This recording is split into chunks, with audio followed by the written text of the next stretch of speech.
지난번에 제가 오후 설교를 언제 했는지를 생각해 보니까 10월 12일에 했습니다. 아주 오래전에 해서 저도 무엇을 전했는지 까먹었고, 그래서 여러분들도 저의 설교가 본문을 따라가는 설교다 보니 지난 시간에 어떤 말씀을 전했는지를 간략하게 요약 정리해 드리면서 오늘 말씀의 은혜를 함께 나누도록 하겠습니다.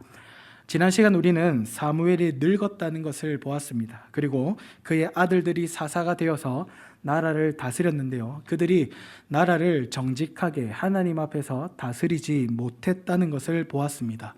그 결과 백성들은 늙은 사무엘을 찾아가서 한 가지를 요구하게 되죠. 그것이 바로 우리에게도 세상 나라와 같이 인간 왕을 달라는 것이었습니다. 여러분, 이 백성들이 하나님을 바라보기보다 사무엘을 바라보고 있었다는 것을 보게 되죠. 우리도 그럴 때가 참 많습니다. 하나님께 집중해야 하지만 우리는 때로 사람에게 집중할 때가 많이 있습니다. 하나님은 오늘날에도 사람을 통해 역사하시죠. 그런데 우리는 그 사람을 통해 역사하시는 하나님보다 때로는 그 사람에게 주목할 때가 많더라는 것입니다. 그래서 우리는 때때로 사람에게 기대하는 실수를 범하게 됩니다. 교회를 예로 들자면 또 이렇게 예를 들 수 있습니다. 하나님께서 어떤 교회에 은혜를 주셔서 수적으로나 영적으로 크게 성장, 부흥했다고 가정해 봅시다. 그러면 교회가 그렇게 성장할 수 있었던 것이 누구 덕분입니까? 하나님께서 그 교회에게 뜻이 있어서 그렇게 성장케 하시고 부흥케 하셨죠. 그런데 우리는 때때로 그러한 하나님의 보이지 않는 손길을 보지 못하고 누구에게 영광 돌릴 때가 많습니까? 사람에게, 특히 목사에게 돌리기가 쉽습니다. 그것처럼 이스라엘 백성들도 사무엘을 통해 역사하시는 그 하나님을 보지 못하고 사무엘에게 집중하고 있었던 것입니다. 성도 여러분, 우리에게는 이것을 바르게 분별할 수 있는 눈을 가질 수 있기를 소망합니다. 오늘날에도 하나님은 오늘날에도 여전히 사람을 통해 역사하시는데요, 사람을 보는 것이 아니라 하나님을 바라볼 수 있는 우리 반성제일교회 모든 권속들이 될 수 있기를 소망합니다. 결국 이 이스라엘 사람들은요, 세상 나라와 같이 인간 왕을 구하기를 멈추지 않았죠. 내 아들이 군대에 징집하여 가도 좋다는 것입니다. 나의 딸이 온갖 잡다한 일로 불려다녀도 괜찮다 합니다. 심지어 내 소산의 11조를 가져가도 괜찮다 합니다. 이처럼 빼앗기는 인생이 되어도 좋으니 세상 나라와 같이 되고 싶습니다. 이것이 이스라엘의 모습이었습니다. 이것을 배경으로 하는 내용이 바로 오늘의 본문입니다. 오늘 본문에 보면 이 초대 왕이 되는 사울이 등장합니다. 과연 이 사울은 백성들의 기대를 충족시킬 수 있는 만한 인물이었을까요? 우리는 이 사울이 어떤 사람인지를 오늘 함께 본문의 말씀을 통해서 살펴보면서 우리에게 깨닫게 해주시는 하나님의 은혜가 있기를 소망합니다. 첫 번째로 이 사울이라는 사람은요, 유력한 가문의 사람이었습니다. 우리 본문 1절 말씀 우리 함께 읽도록 하겠습니다. 본문 1절입니다. 시작. 베냐민 지파의 기스라 이름하는 유력한 사람이 있으니 그는 아비엘의 아들이요 베고라스의 증손이며 아비아의 현손이며 베냐민 사람이더라. 아멘. 1절을 보시면 사울의 가문이 소개되고 있지요. 아버지로부터 시작해서 거꾸로 거슬러 올라가고 있습니다. 가문의 조상의 이름이 언급되지만 성경은 이들에 대한 이야기를 다루지는 않습니다. 그럼에도 그의 가문이 이렇게 등장하는 이유가 뭘까요? 우리는 이 사람들이 누군지 잘 모르지만 그 당시 사람들에게는 이름만 들어도 알 수 있는 가문의 사람들이었다라는 겁니다. 다시 말하면 이 사울의 가문은요, 평범한 가문이 아니라 이스라엘 안에서도 사람들의 기대를 받고 있었던 가문이었다라는 것이죠. 오늘 본문 20절의 하반절에 보시면 이런 말씀이 있습니다. 온 이스라엘이 사모하는 자가 누구냐? 너와 내 아버지의 온 집이 아니냐라고 하죠. 우리는 20절의 말씀을 통해서도 사울의 가문이 얼마나 그들에게 큰 입지를 가지고 있었는지를 생각해 볼 수 있습니다. 온 이스라엘이 사울과 그의 가문을 사모하고 있었습니다. 사람들의 기대에 아주 부합한 가문이었다라는 것이죠. 그리고 이 가문의 지파는요, 베냐민 지파다라고 말씀하죠. 베냐민은 이 야곱의 12아들 가운데 막내 아들이죠. 창세기 49장에는 이 아들들을 향한 야곱의 유언이 나오는데요. 첫째 르우벤부터 막내 이 베냐민에 이르기까지 모든 아들에게 유언을 합니다. 그 중에서 이 베냐민을 향한 유언을 보면요, 창세기 49장 27절에 이런 말씀이 있습니다. 베냐민은 물어뜯는 일이라 라고 말씀합니다. 야곱이 베냐민에게 유언하기를 물어뜯는 일이다 라고 말합니다. 이것은 앞으로 베냐민 지파가 어떤 지파로서 살아가게 될지를 말해주는 것이죠. 베냐민 지파는 이리처럼, 사나운 이리처럼 군사적으로 용맹성을 지니게 될 것이다 라는 유언입니다. 이 유언대로 사사기 3장에 보면 이 베냐민 지파에서 누가 나오냐면요, 왼손잡이 에훗이 나옵니다. 사사 에훗이 나오고요. 또 사사기 20장에 가보면 왼손을 쓰는 용사 700명이 베냐민 지파에 있었습니다. 이 왼손을 쓰는 용사들은 물매를 왼손으로 던지기만 하면 한 번에 적을 정확하게 맞추는 정예 부대였습니다. 그뿐만이 아니라 하나는 좋은 일은 아니지만 이 사사기 끝에 가면 형제 지파들과 싸우죠. 베냐민 지파가 홀로 나머지 지파와 싸우는데도 3차례의 싸움 중에 2번이나 이길 정도로 베냐민 지파는 아주 용맹하고 싸움을 잘 했습니다. 정리하자면 이 베냐민 지파는 강하고 용맹한 지파였습니다. 이런 용맹한 지파의 집안이자 그 집안의 아들이 바로 오늘 본문의 누굽니까? 사울이라는 것입니다.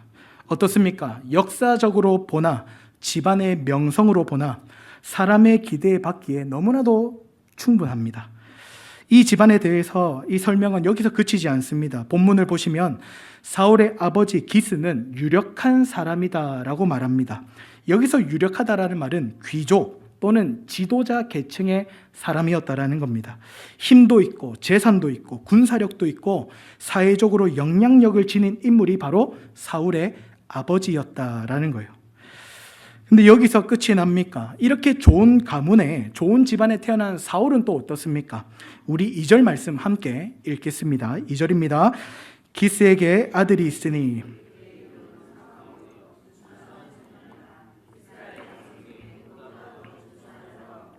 키는 모든 백성보다 어깨 위만큼 더 컸더라. 아멘. 사울은 오늘날 말로 엄친합니다. 물론 좋은 가문과 좋은 집안을 가질 수 있지만 못생길 수 있지 않습니까? 그런데 오늘 본문을 보면 집안도 좋고요, 얼굴도 어땠답니까? 준수했답니다. 키는 또 어떻습니까? 다른 백성들보다 어깨 위만큼 컸더라. 저는 이 말씀이 저에게 임하기를 참 소망하면서 묵상을 했는데요. 준수하다라는 말은 사람들의 눈에 띌 정도로 아주 얼굴이 좋았다라는 뜻이기도 하고요. 키가 크다라는 것은 단순히 키 크다라는 뜻이 아니라 멀리서 봐도 사람들의 눈에 띌 정도로 두드러진 체격을 가졌다라는 뜻입니다. 한마디로 모든 사람들이 보았을 때 사울을 보면 저 사람이다. 집안도 좋지, 저 사람의 어떤 외모, 풍겨지는 모습들이 너무나도 왕으로서의 조건이 충분한 겁니다. 그렇지 않습니까? 이왕에 누군가가 왕을 해야 한다면 누구에게나 인정받을 수 있는 사람이 되는 게 마땅합니다. 우리도 어떤 공동체의 리더를 세울 때 아무나 세우지 않지요. 교회의 직분자를 세울 때도 그렇습니다. 전도의 임원을 뽑을 때도 그렇고 목장의 목자를 세울 때도 그렇습니다. 교회 담임 목사를 청빙할 때도 우리는 그냥 아무나 세우지 않지요. 우리가 다 경험할 수 없으니 무엇을 봅니까? 그 사람이 어떻게 걸어왔는지 이력을 보게 되죠. 이력서를 보고 청빙하는 경우가 대부분입니다. 그래서 우리는 이 이력서를 통해서 이 사람의 조건이 우리 교회에 충족하는지 따져보는 겁니다. 얼마나 유력한지를 평가하는 것이죠. 이스라엘 백성들도 무엇을 따져보았겠습니까? 그 사람의 집안, 내력, 그 사람의 외모, 그 사람의 재능을 따져보았습니다. 그렇게 그 모든 조건들을 따져보니까 한 사람으로 추려지는데 그 사람이 바로 사울이었다라는 겁니다. 그렇다면 사울은 이러한 조건을 갖춘 인물이라면 정말로 왕으로서도 잘 다스리게 될까요? 오늘 본문은 그것을 보여주는 하나의 사건을 말해주고 있습니다. 두 번째로 사울이라는 사람은요, 한계를 지닌 사람이었습니다. 우리 본문 3절 함께 읽겠습니다. 3절입니다. 시작. 사울의 아버지 기스가 암나기들을 읽고 그의 아들 사울에게 이르되 너는 일어나 한 사환을 데리고 가서 암나기들을 찾으라 하매. 본문 1절과 2절에서는 사울의 가문, 그리고 그 사울이 얼마나 좋은 인물인지, 세상적으로 얼마나 훌륭해 보이는 인물인지 설명을 하고 있습니다. 그러고 난 다음 우리가 방금 읽은 3절의 말씀에 보면 하나의 사건이 나옵니다. 그의 아버지 기스가 무엇을 잃어버렸다 합니까? 암나기들을 잃어버렸다 합니다. 성경은 왜 갑자기 이 사건을 다루고 있는 것일까요? 첫 번째로는 이 사울의 아버지 암나기들을 찾는 과정에서 사무엘을 만나게 하기 위한 하나님의 섭리입니다. 그러나 두 번째로는요, 사람들에게는 인정받는 사울일지 모르지만 사울조차도 한계를 지닌 인물이다라는 것을 보여주는 사건입니다. 여러분, 오늘날에는 우리가 양을 막 크게 키우지는 않지 않습니까? 그러나 그 시대에는 양이나 나귀들을 키우면서 들푸른 초원을 다니면서 이동하면서 이 양들을 무리로 잃어버리는 일들이 때때로 일어났습니다. 무리지어 이동할 때에 몇 마리의 무리들이 사라지는 일들이 종종 발생하곤 했습니다. 그래서 그때마다 목자는 양들이 길을 잃어버리지 않도록 지팡이와 막대기로 인도를 해야 했습니다. 그래서 좋은 목자는요, 자기 양을 찾아내는 목자이지요. 사울은 사환 한 사람을 데리고 암나기들을 찾으러 나갑니다. 본문 4절에 보시면 여기저기 막 찾으러 다니는데요, 이 거리를 합하면 최소 40km에서 60km를 걸어 다닌 것으로 계산을 할 수 있습니다. 굉장히 먼 곳을 돌아다니며 찾았습니다. 그런데 문제는 사울이 이 일을 해내지 못했다라는 것입니다. 4절을 다시 보시면 3번에 걸쳐서 찾지 못했다라고 강조하고 있습니다. 4절 말씀을 제가 읽어드리겠습니다.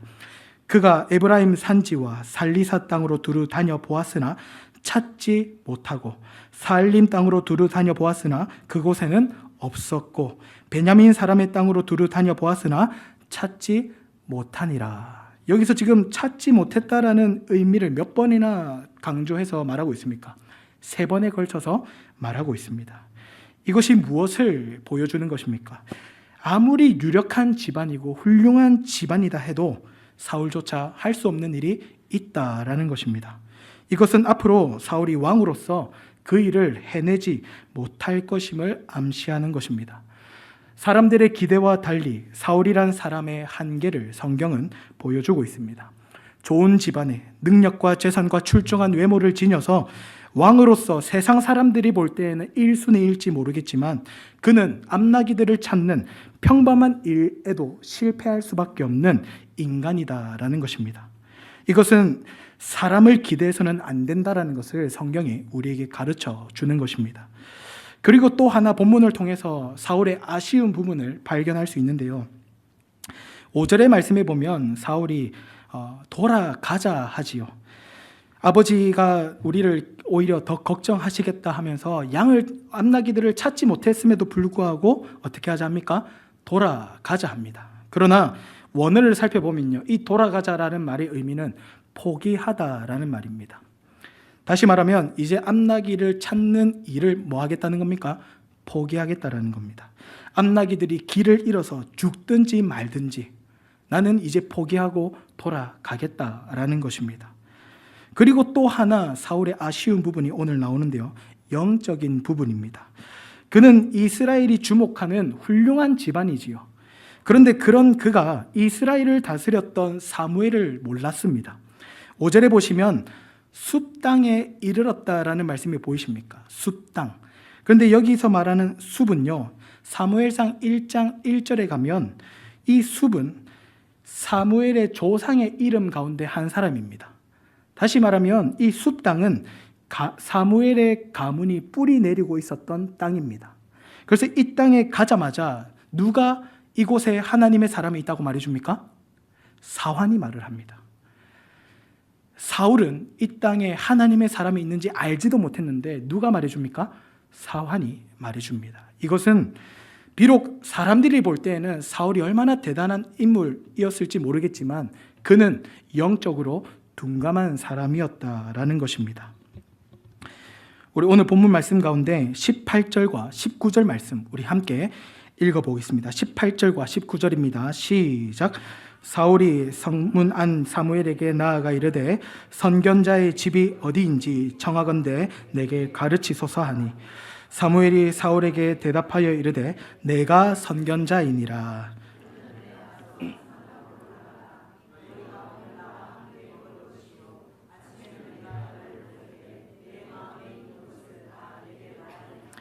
아멘. 우리 방금 읽었던 본문의 말씀에 보면 사울이 지금 사무엘을 앞에 두고 누구를 찾고 있습니까? 하나님의 사람이 어디 있습니까? 라고 찾는 것이죠. 비록 사무엘이 아무리 겸손한 사람으로 평가된다 할지라도, 아무리 집안이 좋고 외모가 출중하며 아무리 세상적인 조건이 좋았다 할지라도 그의 신앙은 어떠했습니까? 미흡했습니다. 이러한 사울의 신앙은 나중에 왕이 되고서도 엿볼 수 있습니다. 블레셋과의 전투에서 오고 있는 사무엘을 기다리지 못하고 어떻게 합니까? 자기가 제사를 드려버립니다. 그리고 하나님께 묻지 않고 누구를 찾아갑니까? 엔돌의 신접한 여인을 찾아갑니다. 이런 사울의 모습은 그저 그때 행동으로 나온 것이 아니라 처음부터 신앙이 미성숙한 사람이었다는 것을 보여줍니다. 이런 사울과 그의 집안을 사모했다라는 이스라엘은 얼마나 그 당시에 영적으로 무너졌는지를 보여주는 것입니다. 정말 세상 나라와 같이 세상적으로 훌륭한 왕만을 기대하고 있었다라는 것입니다. 암나기를 찾는 일에 결국 포기하고 암나기들이 죽든 말든 상관없이 돌아가려고 하는 사울이었습니다. 이스라엘을 다스렸던 영적인 지도자 사무엘을 모르며 살았던 인물이 사울이었습니다. 그런데 집안이 훌륭하다라는 이유로, 사울의 외모가 출중하다는 이유로 왕의 후보로 1순위에 올라가 있었던 것입니다. 여러분 어떻습니까? 이 땅에서 아무리 유력하고 이 땅에서 세상 사람들에게 인정받는 인생이라 할지라도 그 인생이 하나님을 모른다면, 그 인생이 하나님을 찾지 않는 인생이라면 그것을 우리가 부러워하고 그 인생을 위해서 쫓아 살아가는 것이 과연 하나님의 뜻일까요? 하나님께서 이 백성들이 원하는 수준의 왕을 이미 알고 계셨던 것이죠. 신앙보다 세상의 조건을 갖춘 인물을 이스라엘은 원했던 것입니다. 신앙은 없어도 좋다는 겁니다. 오직 뭐만 있으면 됩니까? 사람들에게 좋은 세상의 조건만 갖추면 왕으로서 우리는 추대하고 싶다라는 것이 이스라엘의 모습이었습니다. 그러나 여기서 은혜는요, 하나님은 그러한 사울까지도 포기하지 아니하신다라는 것입니다. 하나님께서 이 사울을, 부족한 사울, 신앙이 참 어린 사울을 그럼에도 하나님은 사용하시고자 오늘 누구를 만나게 하시냐면요, 사무엘을 만나게 하시더라라는 것입니다. 여러분, 신앙이 약한 자, 하나님을 찾지 않았던 자, 다시 말하면 사울이 왜 어쩌다가 사무엘을 만났습니까? 그가 하나님의 사람을 찾으러 나갔습니까? 아닙니다. 그는 그냥 암나기들을 찾으러 나갔을 뿐입니다. 인생의 일을 하기 위해서 나갔을 뿐인데 하나님은 그 인생의 일 가운데 역사하셔서 누구를 만나게 하십니까? 하나님을 만나게 하시는 겁니다. 이것이 하나님께서 우리 삶에 주시는 은혜이기도 합니다. 그러므로 사울이라는 사람은요, 세 번째로 하나님의 은혜가 필요한 사람입니다. 우리 본문 20절 말씀 우리 한 번 더 함께 읽겠습니다. 시작.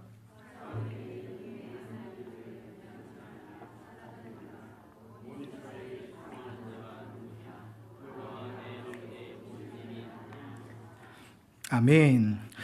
사울은 자기가 암나기들을 찾기 위해서 여기에 왔다고 말한 적이 없습니다. 그런데 하나님께서 이미 사무엘에게 전날에 나타나셔서 사울이 올 것을 말씀하셨죠. 그래서 사무엘이 무엇을 말해줍니까? 내 암나기들을 염려하지 말라. 어떻게 했다? 찾았다.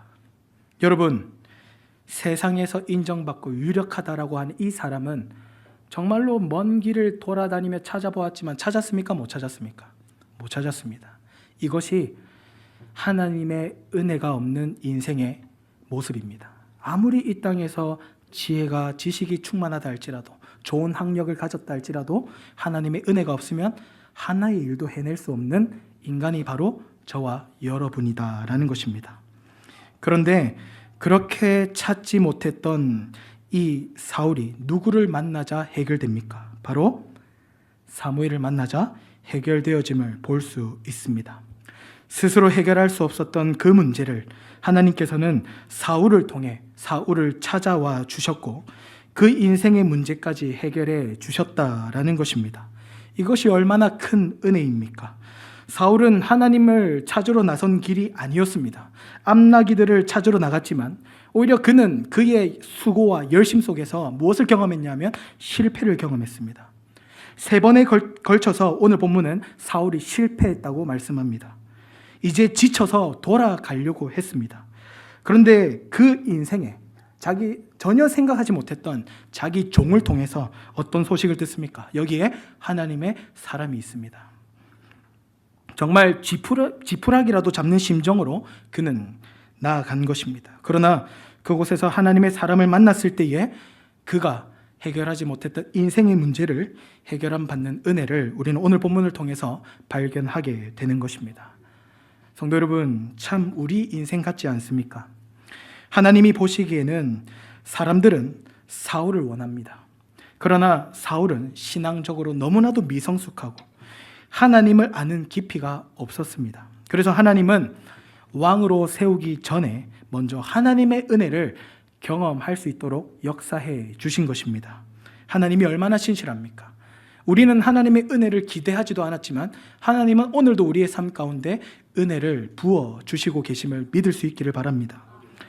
결국 오늘의 말씀은 세상적으로 아무리 좋은 조건과 뛰어난 재능을 가진 유력한 사람이라 할지라도 하나님의 은혜가 없이는 암나기조차도 찾을 수 없는 인생임을 보여주는 것입니다. 결국 우리 신앙에 가장 먼저 선행되어져야 할 일이 무엇입니까? 하나님의 은혜를 경험하는 것입니다. 하나님의 은혜를 통해서 나의 한계, 나의 약함을 발견하게 하시고 하나님 안에서 유력한 자가 될 수 있도록 하나님께서 우리를 세워주시는 것입니다. 다윗은 이렇게 고백합니다. 우리 말씀 한번 찾아볼까요? 사무엘상 17장 34절부터 36절까지의 말씀입니다. 사무엘상 17장 34절부터 36절까지의 말씀, 다윗의 고백인데요. 우리 함께 읽겠습니다. 시작. 다윗이 사울에게 말하되 주의 종이 아버지의 양을 지킬 때에 사자나 곰이 와서 양떼에서 새끼를 물어가면 내가 따라가서 그것을 치고 그 입에서 새끼를 건져내었고 그것이 일어나 나를 해하고자 하면 내가 그 수염을 잡고 그것을 쳐 죽였나이다. 아멘.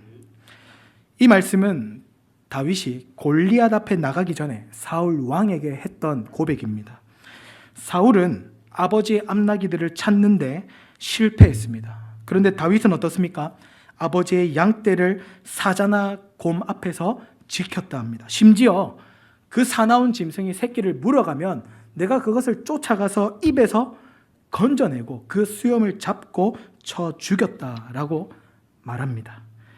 이렇게 다윗은 아버지의 양떼를 지켰습니다. 끝에는 우리가 읽지는 않았지만 다윗이 이렇게 고백합니다.